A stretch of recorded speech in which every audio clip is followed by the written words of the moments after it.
Nah, waktu celaka itu bawa uang 700 itu mau masuk ke mall ceritanya. Mau beli baju nenek buat lebaran. Luar biasa Sama Bapak Freddy. Sama sendal. Mau dibawa ke mall? Ya. Kamu itu masih istri papi. Kalau kamu nggak mau dikasih, dibeliin itu ini, berarti mama itu nganggap papi apa.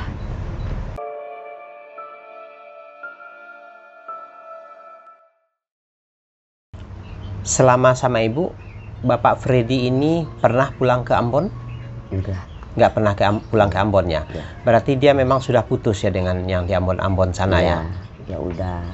Saudaranya banyak, cuma nggak pernah. Ya, habis itu asik. Padahal ya kontak juga dari sana nggak ada, udah pada itu kemana ini kemana lah gitu. Bagaimana begitu nenek mendengar Bapak Freddy masuk rumah sakit lagi? Ya nangis lah sambil pikiran orang ngeliat itu videonya gitu, lagi centang gitu. Ya langsung nenek ke rumah sakit kan, nyampe ke sana jam 2.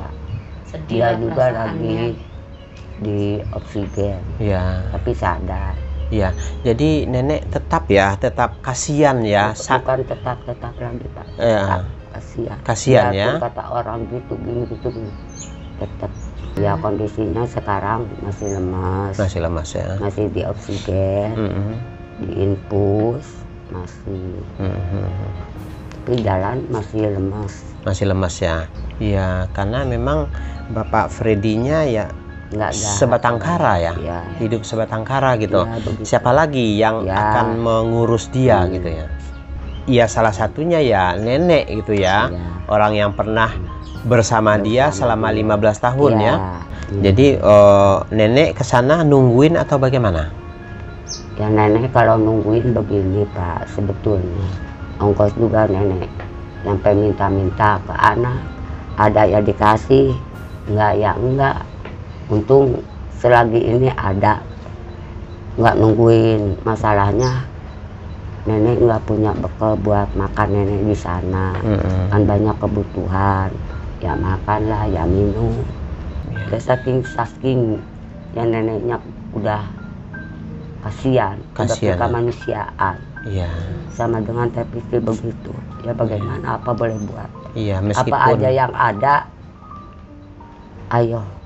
Masih bisa nyampe rumah sakit, meskipun di sana nggak makan, nggak minum, biarin ikhlas ya. Nemu makan di sini, nemu minum di sini. Ya tahu sendiri lah Bapak, di rumah sakit keadaannya bagaimana. Iya. Ya udah biarin lah Pak, asal Pak Freddy aja. Kau tengok dianya senang hatinya kalau ada nenek. Jadi supaya cepat sembuh. Jangan banyak pikiran dianya. Iya. Yang nggak ada lagi pikiran dianya selain nenek sama Pepe gitu. Nah sekarang juga ngomongnya udah ngelantur. Maaf itu nggak kesini. Ya karena beliau itu dia tadi mungkin pikirannya udah nenek yang peduli sama saya. Bukan ya nggak tega, Pak Fitri sebetulnya nggak tega apa Fitri karena dia tahu kondisi saya kondisi ini begini kan. Dari kemarin kejadian itu memang nanyain aja saya sama nenek itu. Kok Fitri katanya nggak ada kesini gitu. Kan aku udah bilang itu sebelum Pak Fitri kecelakaan itu. Tapi kalau apa ya, aduh ya Allah. Kalau saya belum bisa melihat papi, saya kerja. Saya bilang kayak gitu kan ya. Waktu kecelakaan itu.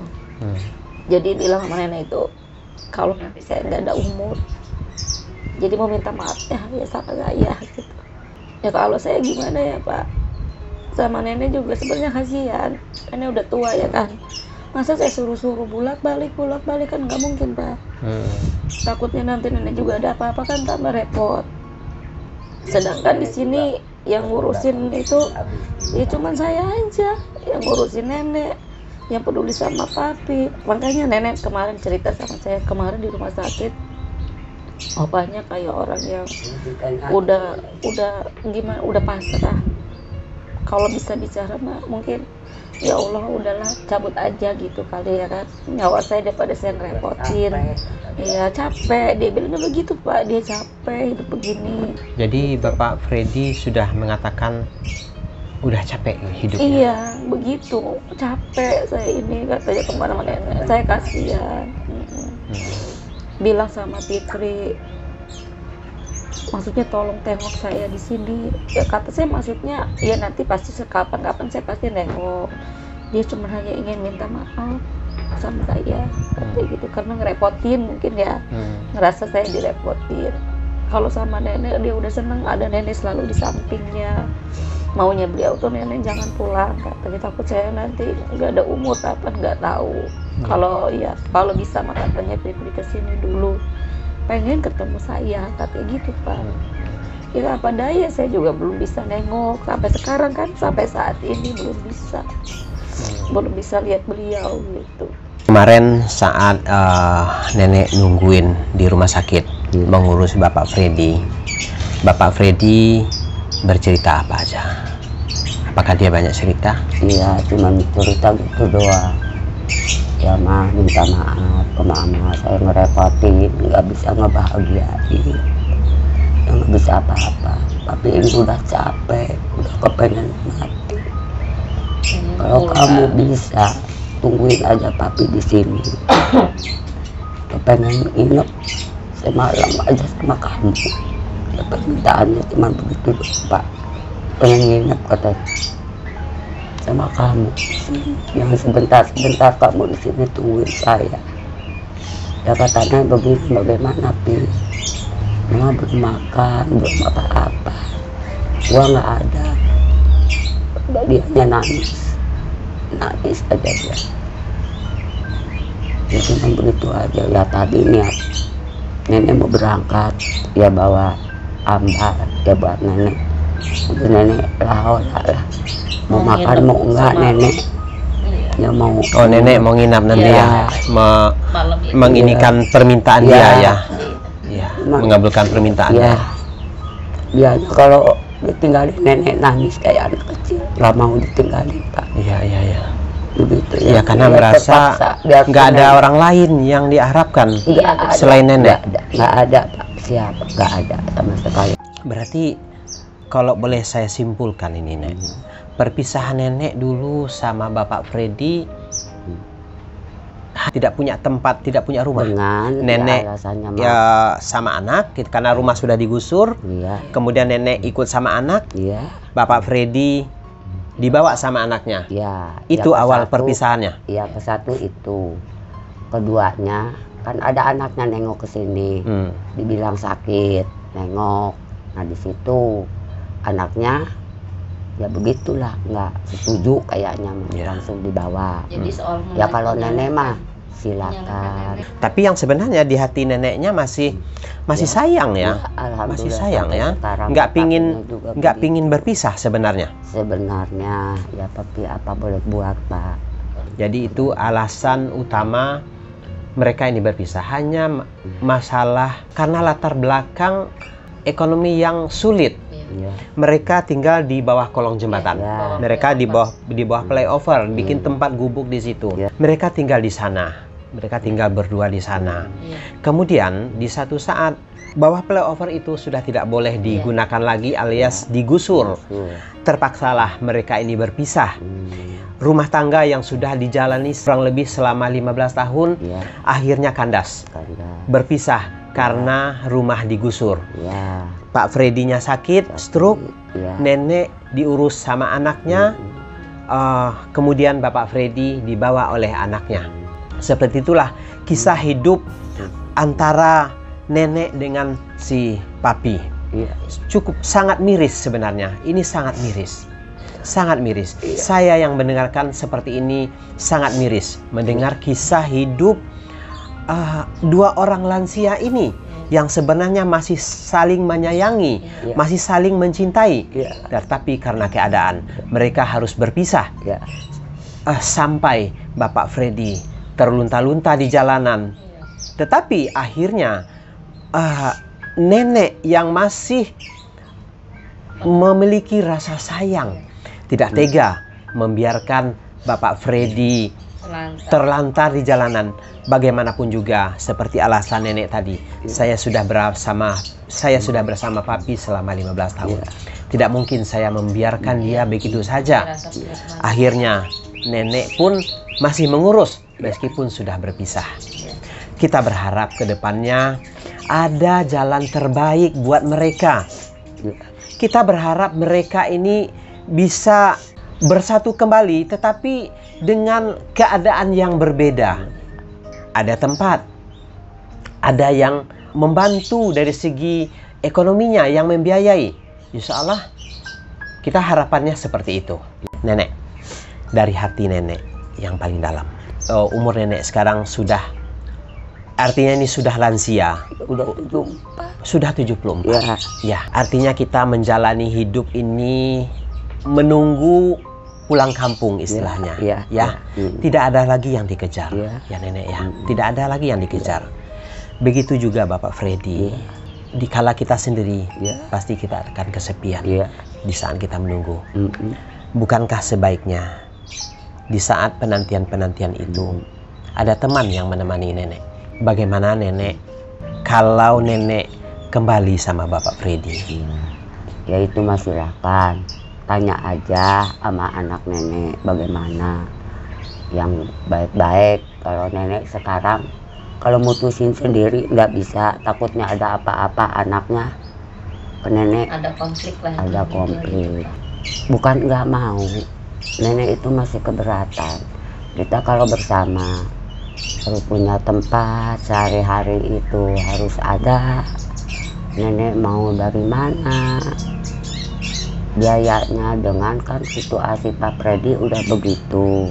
Ya situasi Pak Freddy itu udah lapuk banget. Bagaimana kalau dia dipanggil sama Yang Maha Kuasa, anaknya itu bisanya nyalahin nenek doang. Padahal saat sekarang dikasih tahu juga di kontak begitu nggak ada sama sekali. Cuma nyari-nyari kejelekan aja buat nenek. Tapi kalau nenek terus terang emang berat. Pak Freddy juga ya begitu. Dan sekarang mah begini aja. Biarpun nenek berat, apa Pak Freddy berat, dianya masih punya kewajiban anaknya. Kalau bisa dia wawancara sekarang ini ngeliat, ya suruh dibawa lagi aja pulang. Takutnya ntar ada apa-apa. Misalkan Pak Freddy dipanggil Yang Maha Kuasa, takutnya ribut gitu. Disalahkan. Bukan nenek nggak mau nyambung lagi, enggak. Sekarang mengandalkan misalnya yang di kemanusiaan. Kalau nenek nyatu lagi sama Freddy, jadi kan ntar bingung lagi. Pak Freddy sakit lagi, ya nenek juga masih keluar masuk rumah sakit. Baru juga nenek juga sembuh di KS kemarin. Dikontrol juga nggak bisa, nggak ada biaya. Sampai muntah-muntah darah. Nenek ini apa pikiran kata dokter juga sampai dirawatkan di KS. Nah begitu beratnya, bukan nenek nggak mau nyatu, alhamdulillah mau. Hati mah mau, gede mau. Kasihan ya? Kasihan, ada kasihannya. Cuman begitu beratnya.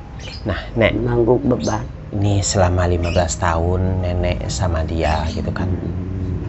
Pasti ada kenangan-kenangan lah, kenangan baik lah sama Pak Freddy. Hal apa kenangan yang baik sama Bapak Freddy itu? Seperti apa dia? Ya kenangannya begitu aja, ke keluarga baik, ke nenek apalagi, ke cucu. Iya, ke cucu, biarpun cucu sambung dari mulai proses lahir 2 anaknya, adik saya, adiknya Teh Fitri sampai besar sama dia, nggak mau pisah juga.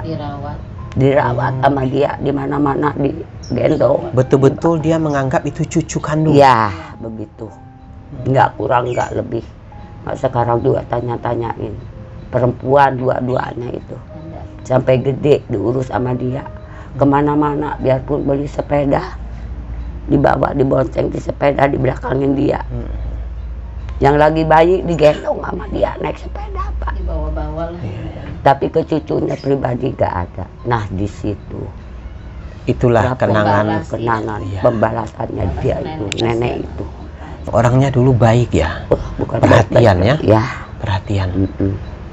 Punya uang nggak punya uang ngomong, punya uang berapa juga, ayo ke pasar, kamu mau apa?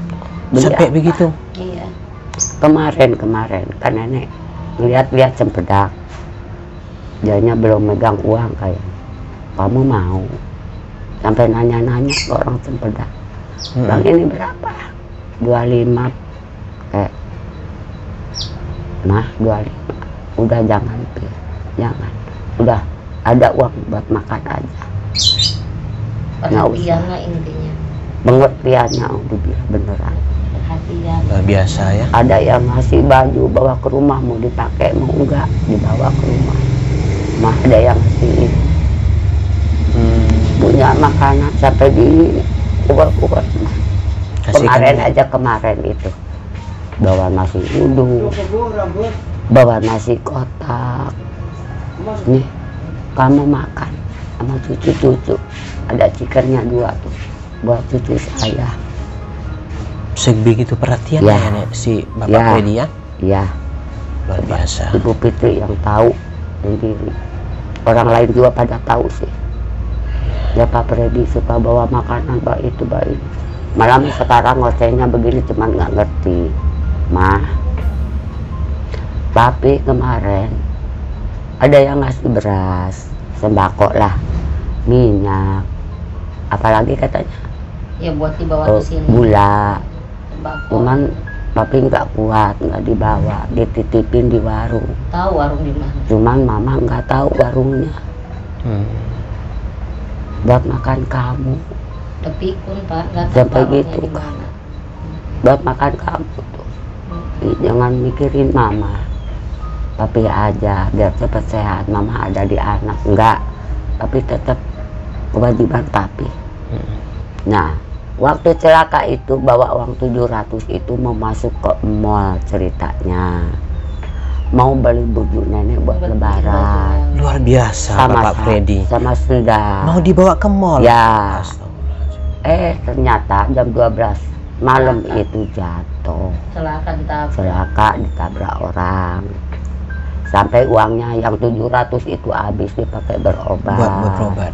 Habisnya identitasnya nggak ada. Saya terpaksa bayar. Kamu itu masih istri papi. Kalau kamu nggak mau dikasih, dibeliin itu ini, berarti mama itu nganggap papi apa? Intinya dia nggak mau putus sama nenek. Enggak gitu. sama sekali. Sampai mati kata dia juga. Luar biasa ya. Ya kalau papi nggak dengar mantan itu mah mantan istrinya marah ngamuk. Bukan, saya nggak merasa nyerain. Ngomongnya kan gitu. Iya, dia nggak merasa nyerain gitu kan. Udah lah gitu. Kan selama ini kan mungkin nggak pernah ada kata cerai ya. Iya. Ya begitu. Perpisahan begitu aja ya. Ya makanya ngamuk. Berarti nih Bapak Freddy ini orangnya romantis ya. Ya. Artinya romantis, perhatian meskipun sudah kakek-kakek nenek gitu, tapi dia masih punya keinginan ingin mengajak nenek ke mall, beliin pakaian. Begitu Bapak Freddy sudah kakek-kakeknya sudah sakit, dia masih punya keinginan mengajak nenek ke mall, membahagiakan nenek, membelikan baju. Ini luar biasa, luar biasa kakek-kakek seperti ini. Apa harapan nenek ke depannya nih? Ya harapan nenek Pak Freddy cepat sembuh, cepat sehat. Ingatan biarpun dia udah lupa, ntar inget lupa inget, ya kepengennya begitulah. Harapan nenek minta tolong. Yang tadi nenek ngomong itu, nenek bukan nggak mau berdampingan lagi. Ya intinya kedepannya itu nenek sakit lagi sama anaknya. itu mah saling ngawasin dari jauh aja, nggak jadi masalah. Iya, jadi yang berhak itu anaknya. Takutnya entah kalau Papa dipanggil, kalau masih ada di nenek. Ya kalau misalnya ketemu kan sekarang mah gampang, ada HP. Dianya biarpun nggak megangkan anaknya, video callan sama nenek nggak jadi masalah. Masih bisa ya. Jadi kan udah ngelihat wajahnya, dia tenang, nenek juga sama. Kalau harapan saya sih ya semoga beliau cepat sehat sembuh ya kan. Terus harapan saya itu di detik-detik terakhir ya, kita umur kan nggak tahu ya Pak ya. Inginnya saya, karena saya yang tahu beliau seperti apa, inginnya saya itu beliau tuh kembalilah dengan putranya, putrinya kan gitu. Jadi harapan saya itu ingin sekali untuk Pak Ferdi itu pulang kembali ke keluarganya, seperti itu. Karena dengan kondisi saya dengan ibu saya di sini, yaitu dia tadi faktor ekonomi. Terus ibu saya juga memang udah tanggung jawab saya kan, karena sudah sepuh. Walaupun beliau sama-sama masih menyayangi, cuman saya sebagai anak, saya hanya punya, yaitu dia tadi, hati saya itu masih kemanusiaan lah sama Pak Ferdi. Kasihan karena beliau itu terlantar lah ya kan selama di sini kan gitu. Ya harapan cuman itu, selama sekarang di rumah sakit, dia keluar dari rumah sakit, ya inginnya saya itu ya beliau dipulangkan lah dengan keluarganya. Di sini betapa mereka berdua ini, antara kakek dan nenek ini, masih sangat saling menyayangi di saat detik-detik terakhir hidup mereka berdua ini. Mereka sebenarnya sudah sangat pantas untuk hidup bersama, saling menyayangi, menemani. Ada teman untuk berkeluh kesah, ada teman untuk ngobrol. Tetapi karena alasan ekonomi dan hal-hal yang lain, mereka terpaksa berpisah. Sungguh miris melihat kondisi ini. Kami dari Detik Asa hanya bisa mendoakan semoga semuanya akan berjalan baik-baik saja. Kemudian Bapak Ferdi diberikan kesembuhan. Seperti apa yang disampaikan oleh harapan Mbak Fitri tadi, Bapak Ferdi bisa diambil oleh anaknya. Nah, harapan kita juga mudah-mudahan bisa Bapak Ferdi diambil oleh anaknya. Tetapi harapan utama kami, Bapak Ferdi kembali bersatu bersama nenek. Itulah harapan terbesar kami. Saya sangat yakin teman-teman Detik Asa sangat berharap mereka ini bersatu kembali. Tetapi itu kembali kepada mereka berdua. Kemudian himbauan saya kepada anak Bapak Ferdi, mudah-mudahan Mbak Nona dan Noni melihat video ini. Saya menghimbau kepada Mbak berdua, mohon dijemput Bapak Ferdi, karena di sini Bapak Ferdi hidup terlantar. Bapak Ferdi sebatang kara, hidupnya terlunta-lunta. Dia sudah tidak punya tempat tinggal. Mohon kiranya dijemput ayahanda di sini, karena bagaimanapun itu adalah orang tua mbak-mbak berdua. Ya, hanya itu harapan kami.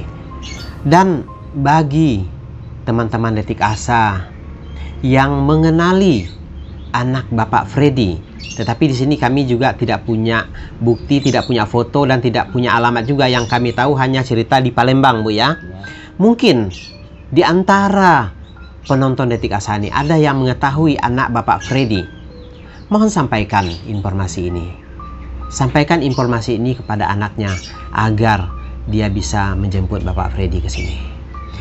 Ya, nenek, nanti nenek mau ke rumah sakit ya? Itu udah. Oh, udah siap ya?